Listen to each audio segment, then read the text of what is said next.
નમસ્કાર ખેડૂત મિત્રો, ખેડૂત પ્રજા ચેનલમાં આપનું સ્વાગત છે।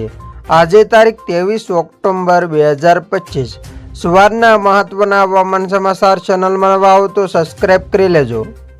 ગુજરાત હાલમાં બેવડી સિઝનનો અનુભવ કરી રહ્યું છે, જ્યાં દિવસે ગરમી અને રાત્રે ઠંડીનો અહેસાસ થાય છે।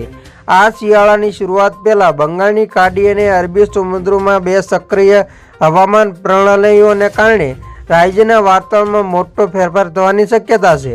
હવામાન વિભાગે દક્ષિણ ગુજરાત, સૌરાષ્ટ્ર, કચ્છ અને ઉત્તર ગુજરાતના કેટલાક ભાગોમાં સામાન્યથી મધ્યમ વરસાદની આગાહી કરી છે। આ સિસ્ટમ 4 નવેમ્બર સુધી સક્રિય રહેવાની સંભાવના છે અને જો બંગાળની ખાડીની સિસ્ટમ મજબૂત બનશે તો નવા વાવાઝોડાની રચનાનું જોખમ પણ રહેલું છે। ગુજરાત રાજ્યનું હવામાન હાલમાં અસામાન્ય સ્થિતિમાંથી પસાર થઈ રહ્યું છે, જેને સ્થાનિક ભાષામાં બેવડી સિઝન કહેવામાં આવે છે। શિયાળાની ફૂલ ગુલાબી ઠંડી ધીરે ધીરે જોર પકડે તે પહેલાં રાજ્યના વાતાવરણમાં એક મોટો ફેરફાર જોવા મળી શકે છે। બંગાળની ખાડી અને અરબી સમુદ્રમાં એક સાથે બે હવામાન પ્રણાલીઓ સક્રિય થવાને કારણે રાજ્યમાં વરસાદી માહોલ સર્જાઈ શકે છે।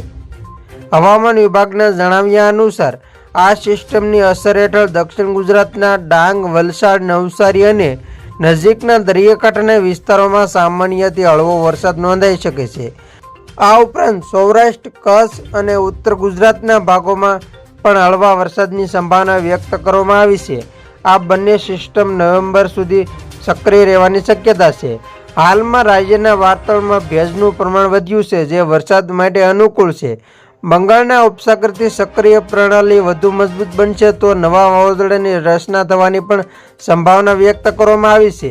આ અનિશ્ચિત હવામાનને કારણે આ વર્ષે ચોમાસાની વિદાય સામાન્ય કરતાં મોડી થઈ રહી છે, કારણ કે સામાન્ય રીતે ઓક્ટોબરના અંત સુધીમાં ચોમાસું વિદાય લઈ લેતું હોય છે, પરંતુ સક્રિય સિસ્ટમને કારણે નવેમ્બરની શરૂઆત સુધી વરસાદનું જોખમ યથાવત છે।